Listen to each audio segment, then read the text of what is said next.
Assalamualaikum warahmatullahi wabarakatuh. Salam sejahtera saya sampaikan kepada para dosen pengempu seminar proposal dan juga kepada teman-teman sekalian. Pertama-tama, saya ucapkan puja dan puji syukur kehadiran Ilahi Robbi karena berkatnya lah saya dapat menyelesaikan proposal penelitian saya serta bisa mempresentasikan proposal penelitian ini. Tak lupa pula saya mengucapkan banyak-banyak terima kasih kepada para dosen pengampu seminar proposal karena berkat edukasi dan juga dedikasinya saya bisa menyelesaikan proposal ini dengan tepat waktu dan juga dengan benar. Baik, langsung saja. Jadi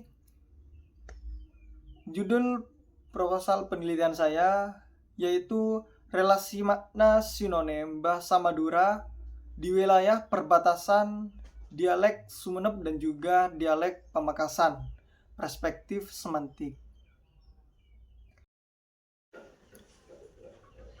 Indonesia memiliki beragam bahasa daerah yang berperan sebagai identitas dan warisan budaya.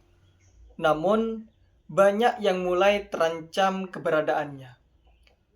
Bahasa Madura merupakan salah satu bahasa daerah yang masih aktif digunakan dan memiliki keunikan khususnya dalam relasi makna sinonim.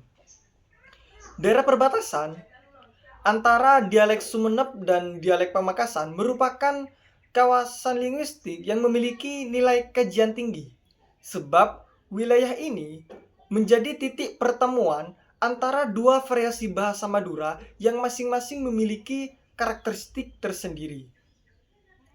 Dengan adanya perbedaan itu, masyarakat yang tinggal di wilayah peralihan antara keduanya cenderung memperlihatkan gejala saling mempengaruhi bahasa.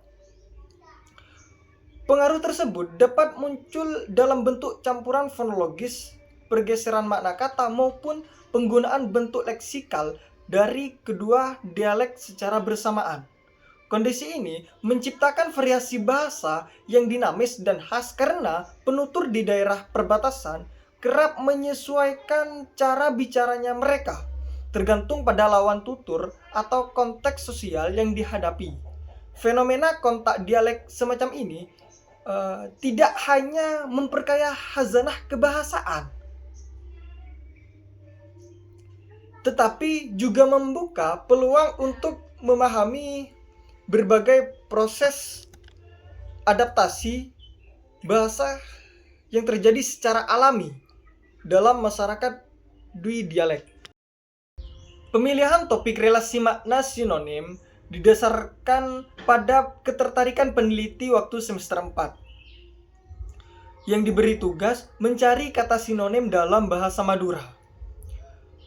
Selain itu, adanya pertimbangan bahwa sinonim merupakan salah satu unsur penting dalam kajian semantik yang berperan untuk menggambarkan kekayaan serta variasi makna dalam suatu bahasa.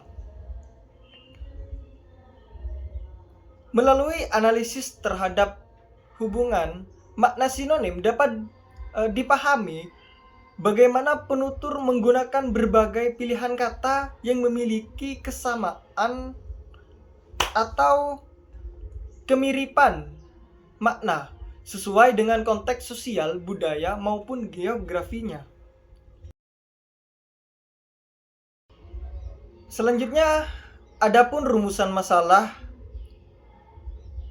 pada penelitian saya ini, yang pertama, bagaimana bentuk-bentuk sinonim yang terdapat dalam bahasa Madura di wilayah perbatasan dialek Sumeneb dan dialek Pamekasan.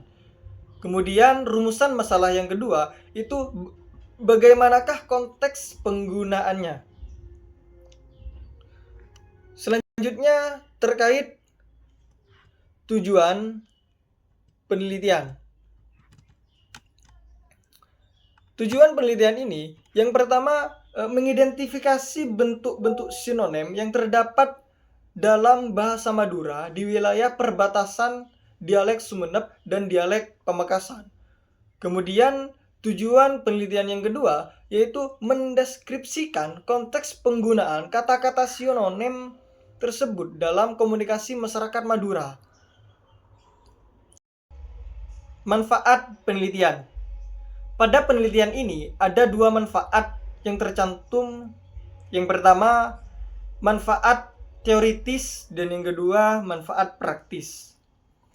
Manfaat teoritis. Penelitian ini bisa ikut menyumbang pengetahuan di bidang ilmu bahasa, khususnya tentang makna kata-kata yang mirip atau sinonim dalam bahasa daerah seperti bahasa Madura. Lewat penelitian ini, pemahaman tentang hubungan antara makna kata dalam bahasa daerah juga bisa semakin luas. Kemudian, manfaat yang kedua yaitu manfaat praktis. Manfaat praktis yang pertama itu untuk penutur bahasa Madura. Penelitian ini bisa menambah pengetahuan mereka tentang banyaknya variasi kata dan makna dalam bahasa Madura yang mungkin belum mereka ketahui. Kemudian, manfaat praktis yang kedua yaitu untuk penelitian lain.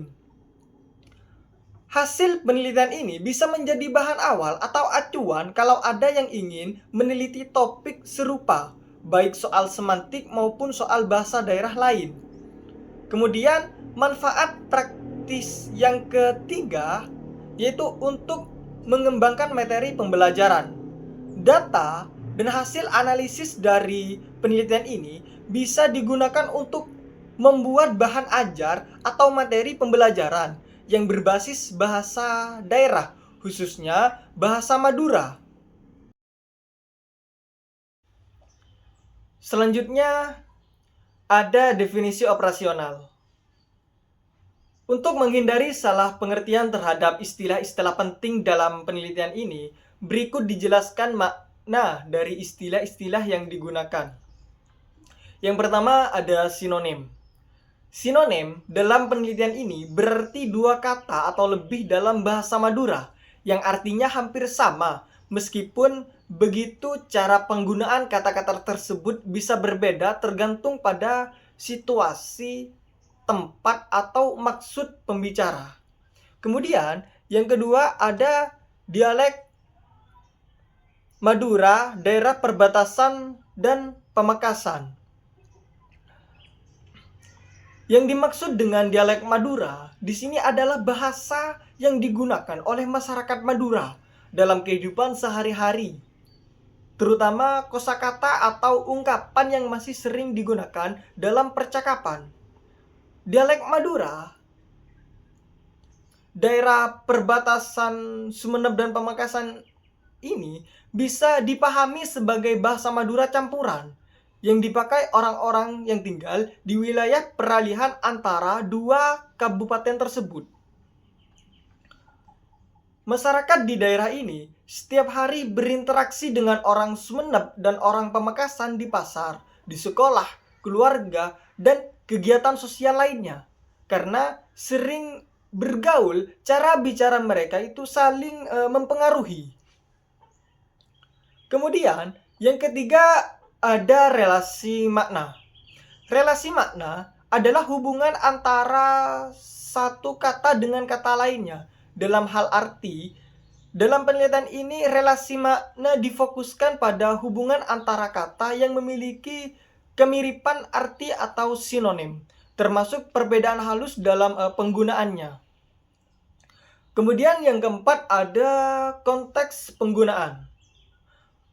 Konteks penggunaan merujuk pada situasi atau keadaan di mana suatu kata digunakan.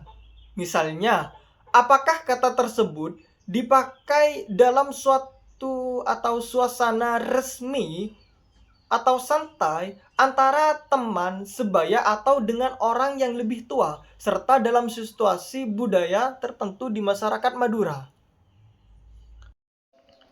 Baik, selanjutnya bab 2. Pada bab 2 kali ini terdapat beberapa tinjauan pustaka. Yang pertama ada tinjauan teoritis dan yang kedua ada tinjauan empiris atau penelitian yang relevan.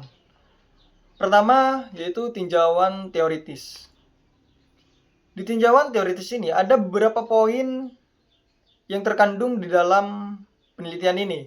Yang pertama, ada pengertian semantik. Yang kedua, ada jenis-jenis makna dalam semantik. Yang ketiga, ada relasi makna. Dan yang keempat, ada sinonim. Pengertian semantik. Semantik merupakan cabang ilmu linguistik yang mempelajari makna atau arti dalam bahasa. Istilah ini berasal dari bahasa Yunani sema, yang berarti tanda atau lambang. Kemudian poin yang kedua itu ada jenis-jenis makna dalam semantik.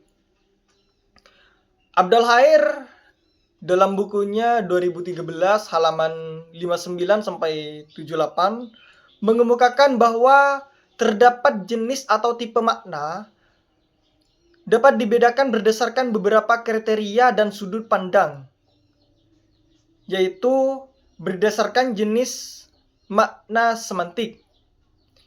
Berdasarkan jenis makna semantik itu dapat dibedakan menjadi dua. Yang pertama, makna leksikal dan makna gramatikal. Kemudian yang kedua, berdasarkan ada tidaknya pada sebuah kata atau leksem. Itu dapat dibedakan menjadi dua, ada makna referensial dan ada makna non-referensial. Kemudian berdasarkan ada tidaknya nilai rasa pada suatu kata atau leksem, itu dibedakan menjadi dua juga. Ada makna denotatif dan ada makna konotatif. Kemudian jika berdasarkan ketepatan maknanya, maka dapat dibedakan menjadi makna kata dan makna istilah. Dan yang terakhir, jika berdasarkan kriteria atau sudut pandang, itu dapat dibedakan menjadi beberapa bagian. Salah satunya ada makna asosiatif, makna idiomatik, makna kolokatif, dan sebagainya. Kemudian poin yang ketiga yaitu relasi makna. Relasi makna adalah hubungan arti antara suatu kata dengan kata lainnya dalam suatu bahasa. Itu yang dinamakan relasi makna secara umum. Kemudian pengertian yang terakhir yaitu sinonim. Apa sih sinonim? Sinonim adalah dua kata atau lebih yang memiliki makna yang sama atau hampir sama. Itu yang dinamakan sinonim. Kemudian tinjauan pustaka yang kedua yaitu ada tinjauan empiris atau penelitian yang relevan. Untuk memperkuat landasan teori dan pendekatan penelitian ini, berikut beberapa hasil penelitian yang relevan. Yang pertama ada penelitian oleh Syamsul Arifin yang berjudul Sinonim dalam Bahasa Indonesia, Tinjauan Semantik dan Pemakaian. Kemudian ada penelitian oleh Miftahul Huda yang berjudul Analisis Makna Sinonim dalam Bahasa Jawa, Studi Kasus pada Masyarakat Ponorogo. Kemudian penelitian atau tinjauan empiris yang selanjutnya ada penelitian oleh Nur Aini yang berjudul Relasi Makna dalam Bahasa Daerah. Jadi itu merupakan tinjauan empiris untuk memperkuat landasan teori yang terdapat pada penelitian ini. Selanjutnya ada kerangka berpikir. Jadi ini merupakan kerangka berpikir dari penelitian saya. Yang pertama ada relasi makna sinonim bahasa Madura di wilayah perbatasan dialek Sumeneb dan dialek Pamekasan, perspektif semantik. Kemudian mengerucut atau objeknya atau sasaran dari penelitian ini yaitu terkait sinonim yang terdapat dalam bahasa Madura, tepatnya di wilayah perbatasan dialek Sumeneb dan dialek Pamekasan. Penelitian ini menggunakan teori semantik dan relasi makna milik Khair dan menggunakan metode pendekatan kualitatif dan deskriptif yang melalui wawancara, observasi, dan studi dokumentasi, sehingga kemudian dianalisis semuanya dan menghasilkan tujuan akhir atau mendeskripsikan hasil dari yang telah diteliti. Selanjutnya, bab 3, yaitu metodologi penelitian. Poin pertama yaitu terkait pendekatan dan jenis penelitian. Penelitian ini memakai pendekatan kualitatif dengan jenis deskriptif. Pendekatan kualitatif digunakan karena data yang dikumpulkan berbentuk kata-kata atau tuturan dalam bahasa Madura, bukan beberapa angka atau data statistik. Kemudian, jenis dari penelitian ini yaitu penelitian deskriptif.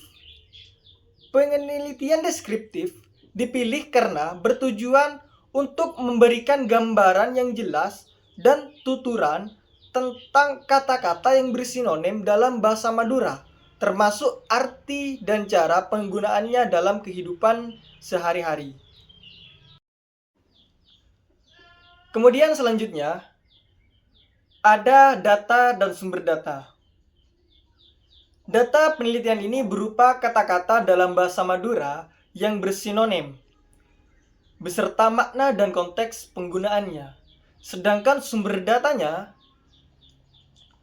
diperoleh dari dua jenis, yaitu ada sumber data primer dan ada sumber data sekunder.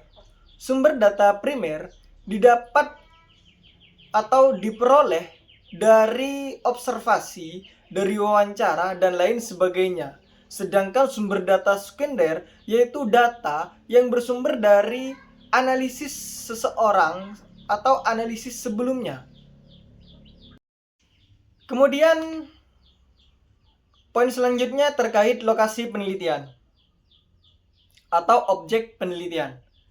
Penelitian ini dilakukan di daerah perbatasan antara Sumeneb dan Pamekasan karena masyarakat di daerah tersebut masih aktif menggunakan bahasa Madura dalam kehidupan sehari-hari, baik dalam lingkungan formal maupun non-formal.